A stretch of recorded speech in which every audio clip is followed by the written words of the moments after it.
Everyone, welcome back to my YouTube channel. दोस्तों, कैसे हैं आप सब? उम्मीद करती हूँ बहुत बढ़िया होंगी, मजे में होंगी। मैं भी बिल्कुल बढ़िया हूँ। तो आरआरबी, टीजीटी और पीजीटी वाले बच्चों का जो प्रोफेशनल एबिलिटी वाला सेक्शन है, उसकी तैयारी हम यहाँ पर कर रहे हैं, जो कि आप लोगों से 50 मार्क्स का पूछा जाएगा। ठीक है, तो प्रोफेशनल एबिलिटी टीजीटी और पीजीटी और पीआरटी में भी 50 मार्क्स की रहेगी। तो पीआरटी वाले बच्चों के लिए मैं यहाँ पर बताना चाहूंगी कि उनकी ऑलमोस्ट 2 यूनिट कंप्लीट हो चुकी है। ठीक है, जो मेरा दूसरा चैनल है एजुकेशन स्कॉलर्स, वहां पर जाकर आप देख लीजिएगा। लिंक मैं यहाँ पर डिस्क्रिप्शन में भी दे दूंगी और मैसेज बॉक्स में भी पिन कर दूंगी। और टीजीटी पीजीटी वाले बच्चों के लिए ये आज तीसरी क्लास रहेगी। देखिए, इंडियन स्कूल्स ऑफ फिलॉसफी को हम डिस्कस कर रहे हैं। इससे पहले 4 फिलॉसफीज हम कर चुके हैं। कौन कौन सी? न्याय फिलॉसफी, वैशेषिक, सांख्य और योगा। ये मैं डिटेल में करवा चुकी हूँ विद एमसीक्यूज। आज की वीडियो में हम बात करेंगे पूर्व मीमांसा और उत्तर मीमांसा की। उत्तर मीमांसा को वेदांता फिलॉसफी के नाम से भी जाना जाता है। ठीक है, तो पूर्व मीमांसा को भी मैंने इंक्लूड कर दिया है। हालांकि यहाँ से ज्यादातर क्वेश्चन बनता नहीं है, तो मेन फैक्चुअल चीजें यहाँ पर इसके बारे में आपको पता होना चाहिए। अब पूर्व मीमांसा उत्तर मीमांसा को डिस्कस करें उससे पहले आपको पता होना चाहिए कि भाई ये मीमांसा क्या है। मीमांसा का मतलब क्या है? मीमांसा का मतलब है किसी चीज को गहराई से विश्लेषण करना, डीप एनालिसिस, रिफ्लेक्शन डालना, चिंतन मनन करना। ठीक है, इसके 2 पार्ट्स हैं। कौन कौन से? पूर्व मीमांसा और उत्तर मीमांसा। पूर्व मीमांसा किस पर फोकस करती है? वैदिक रिचुअल्स पर। ठीक है, वैदिक रिचुअल्स, कर्मकांड वगैरह की बात की गई है, यानी कि वेदास में बिलीव करती है। पूर्व मीमांसा का मतलब earlier part of the Vedas. Uttara Mimamsa का मतलब latter part of the Vedas. तो ये जो पूर्व मीमांसा है, इसमें जो वैदिक रिचुअल्स, यज्ञ, कर्म, धर्म की बात की गई है, उन चीजों पर फोकस किया गया है कि भाई जो भी ड्यूटीज बताई गई हैं वेदास में, उनको फॉलो करने पर वो फोकस करता है। उत्तर मीमांसा को हम क्या जानते हैं? वेदांत फिलॉसफी के नाम से भी जानते हैं। ये spiritual knowledge, self realisation and liberation, मोक्ष की बात की गई है। ठीक है, उत्तर मीमांसा को हम वेदांत या उपनिषद के नाम से भी जानते। तो सबसे पहले बात करते हैं पूर्व मीमांसा। देखिए, पूर्व मीमांसा से ज्यादातर क्वेश्चन बनता नहीं है, लेकिन फैक्चुअल चीजें आपको पता होनी चाहिए। उतना तो आपको पता होना चाहिए कि भाई ये क्या है। ऑर्थोडॉक्स स्कूल है इंडियन फिलॉसफी का। किसके द्वारा दिया गया है? महर्षि जैमिनी के द्वारा फाउंड किया गया है। इसमें किस चीज पर फोकस किया गया है? वैदिक रिचुअल्स और कर्म। ठीक है, मतलब वैदिक रिचुअल्स, जो भी रीति रिवाज बताए गए हैं वेदास में और जो भी कर्मों की बात की गई, उस चीज पर फोकस करता है। जो भी ड्यूटीज बताई गई उनको प्रॉपर तरीके से परफॉर्म करने पर ये फोकस करता है। ठीक है, तो फाउंडर हमें पता ही है क्या है। संस्थापक कौन है? महर्षि जैमिनी है। किस चीज पर फोकस किया गया है? वैदिक रिचुअल्स और धर्म, यानी कि वैदिक यज्ञ, धर्म वगैरह की बात की गई। स्क्रिप्चर की बात करें तो इसका जो टेक्स्ट है वो क्या है? मीमांसा सूत्र। ठीक है, मीमांसा सूत्र में सारी चीजें उन्होंने डिस्क्राइब की है। मीमांसा सूत्र किसके द्वारा लिखा गया है? महर्षि जैमिनी के द्वारा। अब इसकी मान्यता क्या है, यानी कि इसका बिलीफ सिस्टम क्या है? तो वेदास में बिलीव करते हैं। उनका मानना है कि वेदास ही इटरनल है, सेल्फ सफिशिएंट है। ठीक है, वेद शाश्वत है, स्वतः प्रमाण है। ठीक है, मतलब ऑथेंटिक है, ब्रह्मा के शब्द माना गया है। गॉड के बारे में क्या कहते हैं? Does not emphasize God but believes in the power of mantras and karma. भाई गॉड में बिलीव नहीं करते, वो जो भी मंत्र वेदास में बताए गए हैं उनमें मंत्रों और कर्म की शक्ति में ही ज्यादा बिलीव करते हैं। लिबरेशन की अगर बात करें तो भी लिबरेशन कैसे अटेन किया जा सकता है अकॉर्डिंग टू पूर्व मीमांसा? तो ये कहते हैं कि जो भी प्रिस्क्राइब ड्यूटीज हैं, यानी कि जो भी नियत कर्म बताए गए हैं वेदास में, उनका पालन करके ही आप लिबरेशन को अचीव कर सकते हैं। इसके बाद है थ्योरी ऑफ नॉलेज, यानी कि ज्ञान का सिद्धांत क्या कहता है पूर्व मीमांसा का, कि पूर्व मीमांसा के अकॉर्डिंग ज्ञान के स्रोत क्या क्या है। तो 4 स्रोत बताते हैं। क्या क्या? Perception, inference, comparison and verbal testimony. Perception का मतलब प्रत्यक्ष प्रमाण। ठीक है, प्रत्यक्ष प्रमाण का मतलब भाई डायरेक्ट आप एक्सपीरियंस करें उस चीज को। इन्फेरेंस अनुमान लगा के, कंपैरिजन तुलना करके, वर्बल टेस्टिमनी शब्दों के द्वारा। जैसे ब्रह्मा, वेदों को ब्रह्मा के शब्द बोला गया है, तो हर एक सोर्स पर आप विश्वास नहीं कर सकते। जो भी चीज लिखी हुई है जो ऑथेंटिक है, ठीक है, उन्हीं पर विश्वास किया जा सकता है। तो perception, inference, comparison and verbal testimony. तो पूर्व मीमांसा का प्राइमरी फोकस क्या है, मतलब जिस्ट क्या है, किस चीज पर फोकस करती है? रिचुअलिस्टिक ड्यूटीज की बात की गई है। भाई कर्मकांड जो भी वेदास में बताए गए हैं उनको फॉलो करना है। सोशल ऑर्डर को मेंटेन करना है थ्रू धर्मा, मतलब धर्म के माध्यम से सामाजिक व्यवस्था को बनाए रखना है। जो भी रिचुअल बताए गए हैं वेदास में, जो भी मंत्रों का उच्चारण करना है, जो भी धर्म कर्मकांड की बात की गई, उन चीजों पर ये फोकस करता है। इसके बाद बात करेंगे उत्तर मीमांसा, जिसको वेदांत फिलॉसफी के नाम से भी हम जानते हैं। बहुत इंपॉर्टेंट है, यहां से क्वेश्चन आपको पक्का देखने को मिल जाएगा। ठीक है, सबसे पहले आपको मतलब ही पता होना चाहिए। और एक बात और बता दूं, वेदांत वेदांत फिलॉसफी को हम सोल ऑफ द हिमालयाज के नाम से भी जानते हैं, ठीक है। कई बार ये मेटाफर यूज कर लिया जाता है, तो पूछ लिया जाता है कि सोल ऑफ द हिमालयाज किसको कहा गया, कौन सी फिलॉसफी को। अब बात करते हैं कि भाई वेदांत का मतलब क्या है। वेदांत का मतलब है एंड ऑफ द वेदास, ठीक है, यानी कि जो लेटर पार्ट है वेदास का उसको वेदांत कहा गया है, यानी कि फाइनल टीचिंग ऑफ द वैदिक स्क्रिप्चर। वैदिक स्क्रिप्चर की जो फाइनल टीचिंग्स है उसको वेदांत कहा गया है। रिफर्स टू उपनिषद, इनको उपनिषद भी कहा जाता है क्योंकि ये किस चीज पर फोकस करते हैं, फिलॉसफी, मेडिटेशन और स्पिरिचुअल नॉलेज की बात की गई है वेदांत फिलॉसफी में।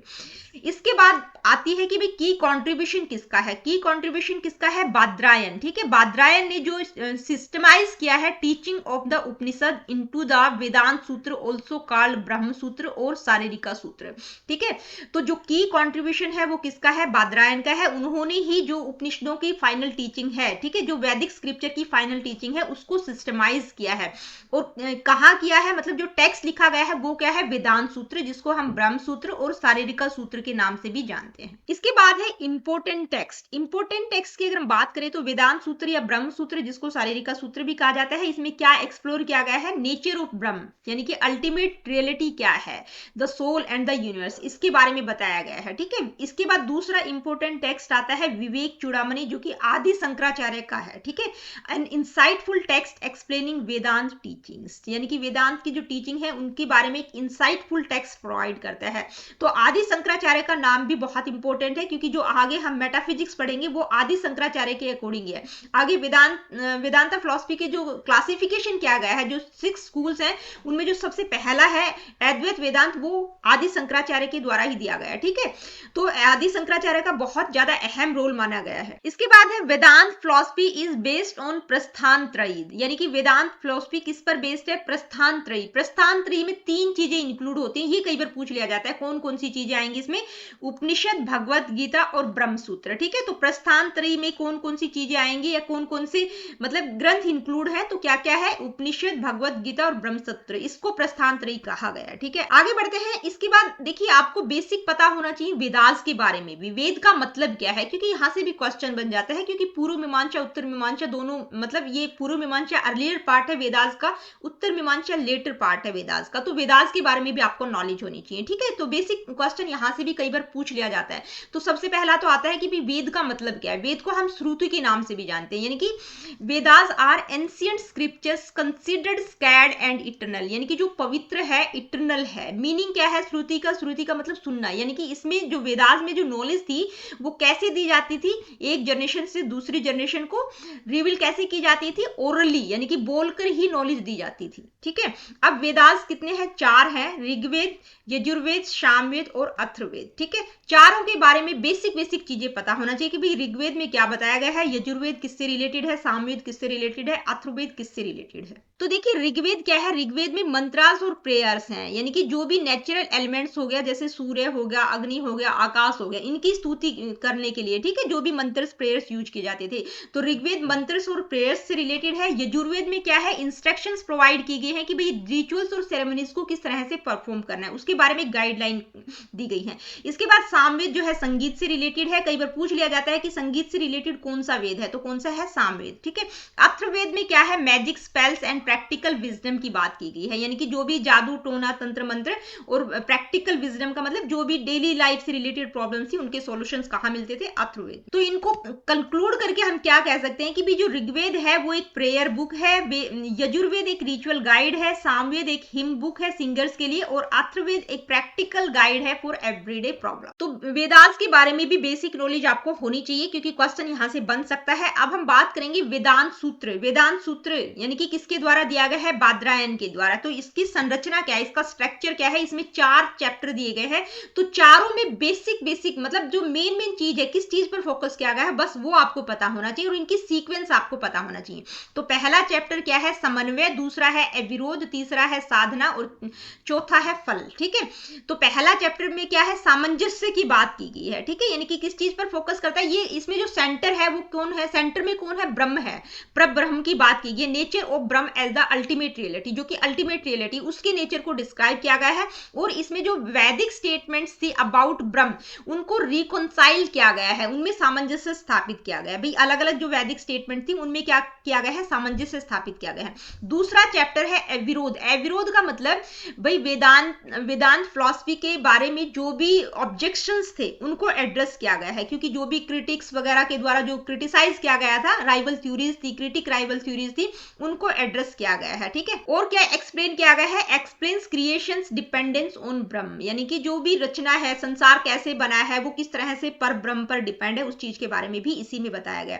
तीसरा चैप्टर है साधना, यानी कि discusses methods to attain knowledge of Brahman, यानी कि पर ब्रह्म के बारे में नॉलेज कैसे अटेन की जा सकती है, कैसे साधना की जा सकती है, उसके मेथड्स को डिस्क्राइब किया गया है। और साथ ही रीबर्थ और मोरल एक्शंस के कॉन्सेप्ट भी इसी में आ जाएंगे। इसके बाद फोर्थ चैप्टर क्या है, फल, यानी कि liberation as the ultimate fruit of Brahma Vidya. ब्रह्म विद्या का अल्टीमेट फ्रूट क्या है, लिबरेशन, मोक्ष को कैसे अचीव किया जा सकता है, उस चीज के बारे में बताया गया है। साथ ही सोल की जर्नी क्या रहेगी आफ्टर डेथ, और फाइनल रिलीज क्या रहेगा, उन सारी चीजों को भी इसी में डिस्क्राइब किया गया है, ठीक है। तो मेन ये चार जो चैप्टर है इनका सीक्वेंस आपको पता होना चाहिए, और पहला चैप्टर में क्या बताया गया है, दूसरे में क्या, तीसरे में क्या, चौथे में क्या बताया गया है। इसके बाद बात करेंगे classification of Vedanta schools. Vedanta schools को 6 पार्ट्स में क्लासिफाई किया गया है। कौन कौन से, अद्वैत वेदांत, विशिष्ट अद्वैत, द्वैत, द्वैत अद्वैत, शुद्ध अद्वैत और अचिंत्य भेद अभेद। देखिए इनके बारे में बस बेसिक चीजें आपको पता होनी चाहिए कि भाई इनके प्रोपोनेंट कौन है, और इसमें अद्वैत में क्या बात की गई है, विशिष्ट अद्वैत में क्या कहा गया है, ठीक है। तो बिल्कुल शॉर्ट में मैंने यहाँ पर इंक्लूड किया है, क्योंकि डिटेल वीडियो भी ऑलरेडी मेरे चैनल पर मिल जाएगी, जो कि मैंने यूजीसी नेट के लिए बनाई हुई है, ठीक है। तो आप लोगों के लिए जितना इंपॉर्टेंट था वो मैंने यहाँ पर इंक्लूड कर दिया। तो अद्वैत वेदांत की अगर हम बात करें, जो पहला है ये किसके द्वारा दिया गया है, एक तो ये पता होना चाहिए आपको, आदि शंकराचार्य। इसके जो प्रोपोनेंट है वो कौन है, आदि शंकराचार्य। अद्वैत का मतलब कि अद्वैत मतलब द्वैत नहीं है, द्वैत का मतलब दो, अद्वैत का मतलब एक, नॉन ड्यूअलिज्म है, ठीक है, एक की ही बात की गई है। तो इसकी फिलॉसफी क्या कहती है, भाई पर ब्रह्म, only Brahma is the ultimate reality, the world is an illusion, की जो पर ब्रह्म है वही अल्टीमेट रियलिटी है, जो संसार है वो माया है। लिबरेशन कैसे अचीव किया जा सकता है, realising Brahman and shedding ignorance leads to liberation. भाई जो इग्नोरेंस की छाया है, ठीक है, इग्नोरेंस की शेडिंग है, उसको मतलब उसको आप हटाकर ही ब्रह्म को रियलाइज कर सकते हैं, तभी आपको मोक्ष मिल सकता है। इसके बाद नेक्स्ट है विशिष्ट अद्वैत, ठीक है। अद्वैत का मतलब नॉन ड्यूअलिज्म, विशिष्ट का मतलब क्वालिफाइड, तो इसको हम क्या कहेंगे, क्वालिफाइड नॉन ड्यूअलिज्म,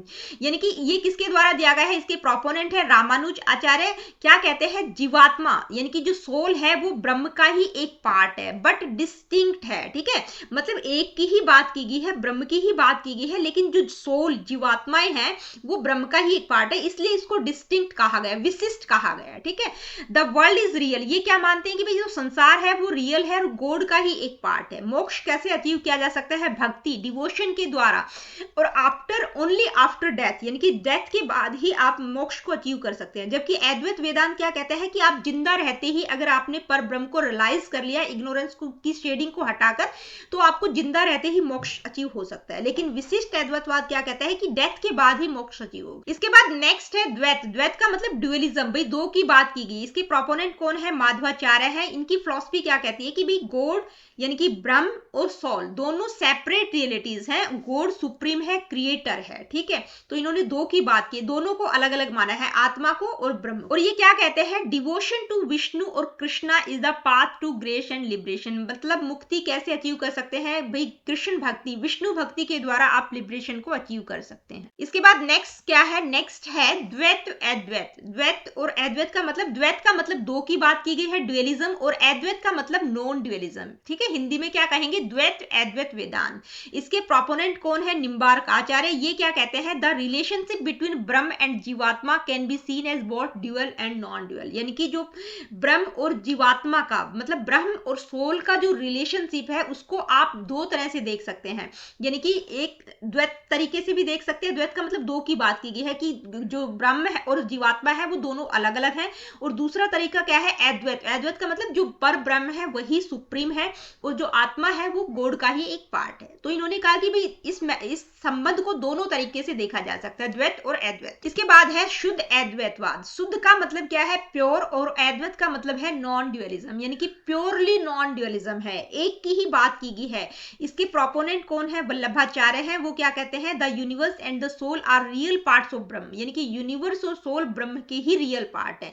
तो पर ब्रह्म की ही उन्होंने बात की है, यानी कि ब्रह्म ही अल्टीमेट रियलिटी है, क्रिएटर है, ठीक है। इसके बाद है अचिंत्य भेद अभेद, ठीक है। तो ये अचिंत्य का मतलब क्या होता है, इनकंसीवेबल, भेद का मतलब डिफरेंस, अभेद का मतलब है नॉन डिफरेंस।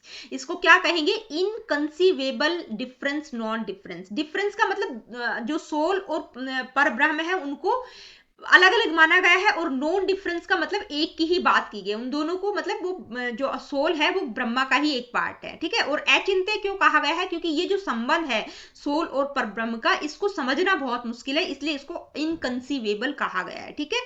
तो इसके जो प्रोपोनेंट है वो कौन है, चैतन्य महाप्रभु है। वो क्या कहते हैं, the soul is simultaneously distinct from and united with Brahman. जो मैंने अभी आप लोगों को बताया, डिफरेंस का मतलब सोल और जो पर ब्रह्म है उनको डिफरेंट माना गया है, अलग अलग।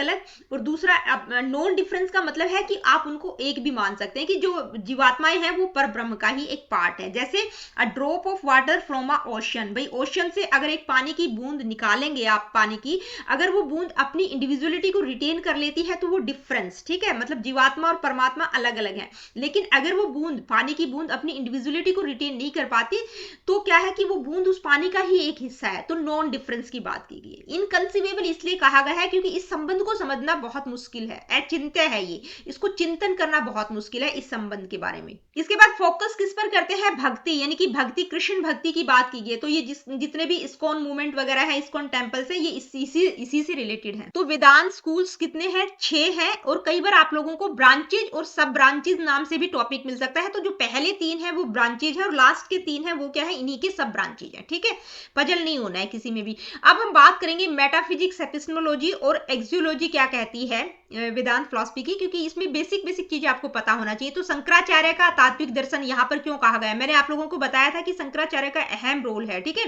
तो जो मेटाफिजिक्स है वो किसके अकॉर्डिंग है, शंकराचार्य के अद्वैत वेदांत के अकॉर्डिंग है। और वो किसको मानते हैं, वो अल्टीमेट रियलिटी पर ब्रह्म को मानते हैं। अद्वैत यानी कि एक की बात की गई, एकम सत्य, एक ही सत्य है, there is only one reality. जो संसार है वो क्या है, माया है, ठीक है। इसके बाद बात करेंगे एपिस्टेमोलॉजी, जिसको हम नॉलेज कहते हैं, ठीक है। एपिस्टेमोलॉजी का मतलब नॉलेज, मेटाफिजिक्स का मतलब रियलिटी, ठीक है। तो नॉलेज के स्रोत क्या क्या है, नॉलेज कैसे अचीव की जा सकती है, तो दो तरह की नॉलेज की बात करते हैं, कि नॉलेज दो तरह की होती है, एक पराविद्या, अप्राविद्या। पराविद्या मतलब स्पिरिचुअल नॉलेज की बात की गई है, जिसके द्वारा सेल्फ रियलाइजेशन को आप अचीव कर सकते हैं। अप्राविद्या क्या है, प्रैक्टिकल और वर्ल्डली सांसारिक नॉलेज है एवरीडे लाइफ के लिए। अब ये मेथड क्या बताते हैं कि भी जो नॉलेज है वो कैसे एक्वायर की जा सकती है, तो कहते हैं श्रवण, मनन और निध्यासन। श्रवण का मतलब आप जो भी टीचिंग, जो भी स्क्रिप्चर है, जो भी टीचिंग और स्क्रिप्चर है उनको सुनकर, श्रवण का मतलब सुनकर।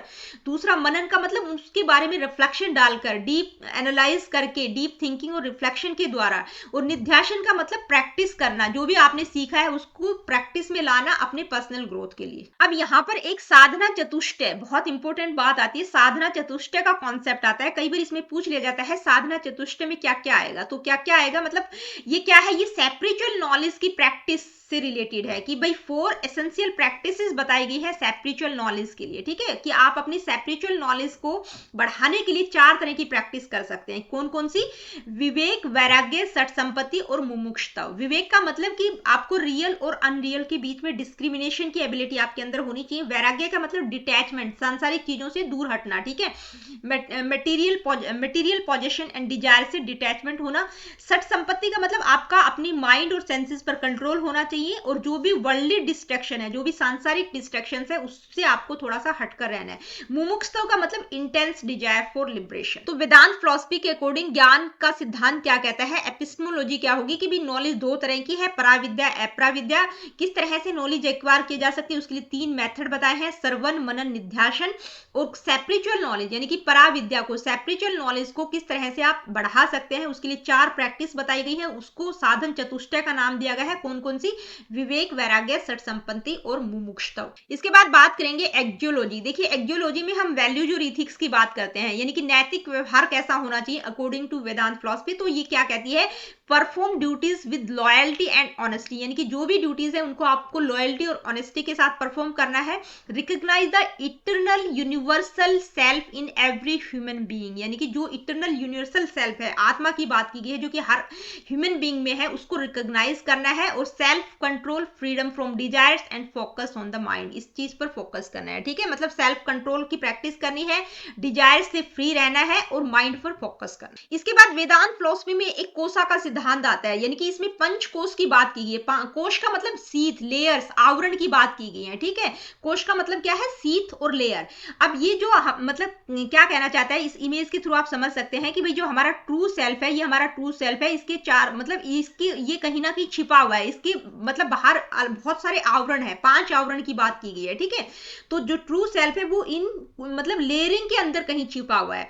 तो वो किसने कवर किया हुआ है, माया ने इस ट्रू सेल्फ को कवर कर रखा है, तो इसके कारण हम रियलिटी को परसीव नहीं कर पाते। तो वेदांत फिलॉसफी कहती है कि भाई हम अगर हम अपने अंदर ही ट्रेवल करें, इनवर्ड ट्रेवल के द्वारा इन कोसाज को अनकवर किया जा सकता है, मतलब एक के बाद दूसरा, दूसरे के बाद तीसरा। ठीक है, इस तरह से इंटरनली बताया गया है कि आप इनवर्ड ट्रेवल के थ्रू अपनी ट्रू सेल्फ को अनकवर कर सकते हैं। इसको एक एग्जांपल से हम समझ सकते हैं, जैसे कि ये ओनियन है, ये तो ओनियन का ये कोर है, इसके बाहर बहुत सारी लेयर्स होती हैं, तो इन लेयर्स को आप हटाते जाएंगे तो आप कोर तक पहुंच सकते हैं। ठीक है, यही बताया गया है। तो पंचकोश यानी कि ये 5 आवरण कौन कौन से हैं, सबसे बाहर वाला क्या है, अन्नमय कोश, उसके अंदर अगर आप इंटरनली जाएंगे तो प्राणमय कोश, उसके बाद मनोमय कोश, उसके बाद विज्ञानमय कोश और आनंदमय कोश, और उसके भीतर ये हमारा कहीं ना कहीं ट्रू सेल्फ है। ठीक है, तो इनको मैंने डिटेल में बता दिया है।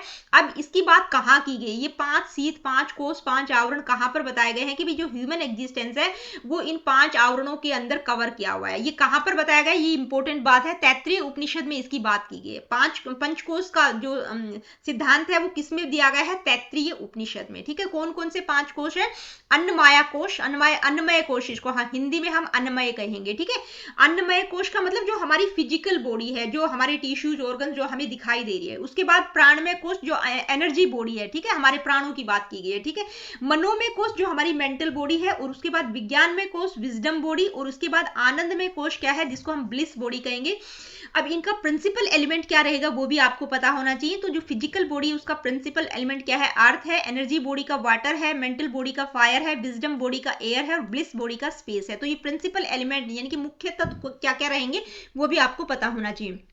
अब इनको डिटेल में अगर आप समझना चाहते हैं तो ये जो यूजीसी नेट वाली सीरीज में मैंने वेदांत फिलॉसफी में करवाया हुआ है 5 के 5 कोर्स। ठीक है, अन्नमय कोर्स का मतलब हमारी फिजिकल बॉडी, प्राण में मतलब हमारे सांसों से रिलेटेड है, मनो में मतलब हमारा मेंटल बॉडी से रिलेटेड है, विज्ञान में विजडम से रिलेटेड है, और आनंदमय कोर्स यानी कि ब्लिस बॉडी जहां पर आप समाधि की अवस्था में पहुंच जाएंगे, उसके भीतर कहीं ना कहीं ट्रू सेल्फ है। तो कई बार पूछ लिया जाता है, क्या पूछ लिया जाता है कि देखिए इसको यहां से भी आप समझ सकते हैं इसको पंचकोश का, कि ये 5 आवरण है बाहर और ये हमारा ट्रू सेल्फ है। तो सबसे दूर वाला जो कोश है, यानी कि सबसे दूर वाला है अन्नमय कोश, बाहरी आवरण है, और सबसे ट्रू सेल्फ के सबसे नजदीक वाला कोश कौन सा है, आनंदमय कोश है। ठीक है, तो ये क्या हो रहा है, the gross body to subtle body. ठीक है, यानी कि हम भीतर की तरफ जा रहे हैं, स्थूल से सूक्ष्म की ओर हम जा रहे हैं, और जो सेल्फ है उसको क्या कहा गया है, कैजुअल बॉडी। अब ये जो 5 कोर्स हैं ये क्या है, ये चेंजेबल है, they are evolve and transform with time, time के साथ साथ इनमें चेंज होते रहते हैं। लेकिन जो हमारा ट्रू सेल्फ है, जो आत्मा है, वो क्या है, अनचेंज है, इटरनल है, अनटच्ड है, इन लेयर से अनटच्ड है ये। ठीक है, लेकिन अगर हम 5वीं जो आनंदमय कोष तक पहुंच जाएंगे तो वो आनंदमय कोष हमारे ट्रू सेल्फ के सबसे नजदीक होते हैं। ठीक है, इसमें क्या करते हैं, इसको कैसे समझ सकते हैं, जर्नी इनवर्ड, मतलब आपको अपने भीतर ही यात्रा करनी है, by understanding and going through each course one can achieve liberation. भाई एक से दूसरे कोर्स, दूसरे से तीसरे, तीसरे से चौथे, चौथे से 5वीं तक अगर आप पहुंच जाते हैं तो आप लिबरेशन को अचीव कर सकते हैं। अब बात करेंगे एजुकेशनल इंप्लीकेशंस की। भाई वेदांत फिलॉसफी का एजुकेशनल इंप्लीकेशन क्या है, किस चीज पर फोकस करता है, एजुकेशन के संदर्भ में क्या कहा गया है, तो क्या कहा गया है, all round development of the child. Education किस पर फोकस करनी चाहिए, यानी कि वेदांत फिलॉसफी के अकॉर्डिंग एजुकेशन कैसी होनी चाहिए, जो बच्चे का physical, mental, emotional, spiritual growth कर सके। इसके बाद दूसरा है इक्वल अपॉर्चुनिटीज की बात की गई है कि भाई कास्ट, क्रीड, कलर के आधार पर किसी प्रकार का कोई भेदभाव नहीं होना चाहिए। नेक्स्ट है education for self sufficiency, education education ऐसी होनी चाहिए जो सेल्फ सफिशिएंट करे, यानी कि प्रैक्टिकल स्किल्स भी बच्चों को दी जानी चाहिए। नेक्स्ट है डिसिप्लिन एंड प्यूपिल टीचर रिलेशनशिप बेहतर होना चाहिए, डिसिप्लिन की भी बात करते हैं, और जो शिक्षक और अध्यापक का संबंध है वो भी अच्छा होना चाहिए, ठीक है। नेक्स्ट है सब्जेक्ट ऑफ स्टडीज, कौन कौन से सब्जेक्ट्स की बात करते हैं, तो वैदिक लिटरेचर पर इंफसाइज करते हैं, क्योंकि उसमें पीस, ह्यूमैनिटी और यूनिवर्सल ब्रदरहुड की बात की गई है, ठीक है। तो वो करिकुलम को इन्फ्लुएंस करे, वो इस तरह के सब्जेक्ट्स उसमें इंक्लूड होने चाहिए करिकुलम में। इसके बाद है कॉमर्शियल एजुकेशन एंड वैदिक मैथमेटिक्स, वेदांत फिलॉसफी वैदिक मैथमेटिक्स और कमर्शियल एजुकेशन पर भी फोकस करती है, ठीक है। तो ये एजुकेशनल इंप्लीकेशन रहेगा वेदांत फिलॉसफी का। तो आज की वीडियो में हमने पूर्व मीमांसा और उत्तर मीमांसा को बिल्कुल डिटेल में समझा, और अब हम इस टॉपिक से रिलेटेड, यानी कि दो फिलॉसफी हमने डिस्कस की, इनसे रिलेटेड कुछ इंपॉर्टेंट एमसीक्यूज को डिस्कस करेंगे। Let me see what is the first question. पहला क्वेश्चन है who is the author of the मीमांसा सूत्र, मीमांसा सूत्र किसके द्वारा लिखा गया है, महर्षि जैमिनी के द्वारा। नेक्स्ट क्वेश्चन है which philosophy emphasizes the performance of Vedic rituals as the primary duty, भाई किस फिलॉसफी में एम्फसाइज किया गया है कि वैदिक रिचुअल्स और जो को ही प्राइमरी ड्यूटी माना गया है, तो किसमें किया गया है, पूर्व मीमांसा में। क्योंकि डिटेल में नहीं करवाऊंगी, डिटेल का मतलब ही नहीं बनता, क्योंकि टॉपिक हम अभी डिस्कस करके आए हैं, तो ये हमें पता ही है कि रिचुअल्स, वैदिक रिचुअल्स, कर्मकांड की बात किसमें की गई है, पूर्व मीमांसा में। आगे बढ़ते हैं, नेक्स्ट क्वेश्चन क्या है आइए देख लेते हैं। The term Vedanta literally means, Vedanta का मतलब क्या है, एंड ऑफ द वेदास, ठीक है, डिस्कस हम कर चुके हैं। नेक्स्ट क्वेश्चन क्या है, अद्वैत वेदांत के प्रोपोनेंट कौन है, तो आदि शंकराचार्य है, ठीक है, शंकरा है। इसके बाद नेक्स्ट क्वेश्चन है which Vedanta philosopher advocated the concept of Vishishta Advaita, यानी कि विशिष्ट अद्वैत का कॉन्सेप्ट किसके द्वारा दिया गया है। तो देखिए ये जो 6 स्कूल्स हमने पढ़े थे, इनके प्रोपोनेंट कौन कौन है ये आपको पता होना चाहिए, क्योंकि यहां से क्वेश्चन आपको देखने को मिलेगा ही मिलेगा। और एक पंचकोश का कॉन्सेप्ट, कौन कौन सी लेयर्स है, पहली कौन सी रहेगी, दूसरी, इनका सीक्वेंस आप लोगों से पूछा जा सकता है, ठीक है।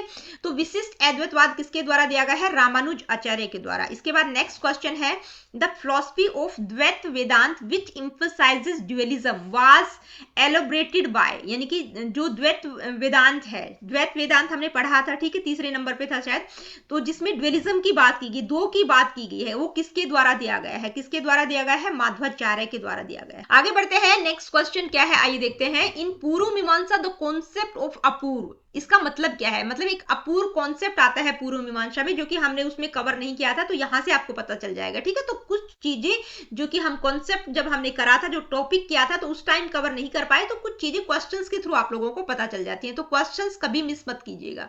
तो अपूर्व का मतलब क्या है, अपूर्व का मतलब है the ultimate reality, the unseen force generated by rituals, the cycle of birth and death, the knowledge of the self. तो क्या मतलब है, जो अनसीन फोर्स है, ठीक है, जो कि रिचुअल से जनरेटेड होते हैं, उसको अपूर्व कहा गया है पूर्व मीमांसा में। नेक्स्ट क्वेश्चन है which of the following statements is true about पूर्व मीमांसा, यानी कि इनमें से कौन सी स्टेटमेंट सही है पूर्व मीमांसा के बारे में। It denies the authority of Vedas, यानी कि वेदास की ऑथोरिटी को डिनाई करता है। It focuses on the philosophical teachings of the Upanishad, यानी कि उपनिषद की जो फिलॉसफिकल टीचिंग्स है उस पर फोकस करता है।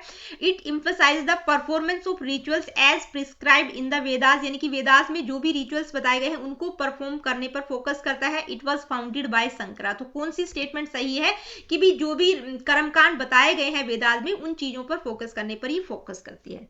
नेक्स्ट क्वेश्चन क्या है आइए देखते हैं। नेक्स्ट क्वेश्चन है the Brahma Sutras serve as a fundamental text for which philosophical school, यानी कि ब्रह्म सूत्र जो है किस फिलॉसफिकल स्कूल का फंडामेंटल टेक्स्ट है, सांख्य, न्याय, वेदांत या पूर्व मीमांसा। तो किसका है, वेदांत का है ब्रह्म सूत्र, ठीक है। सांख्य का सांख्य सूत्र है, न्याय का न्याय सूत्र है, पूर्व मीमांसा का मीमांसा सूत्र है।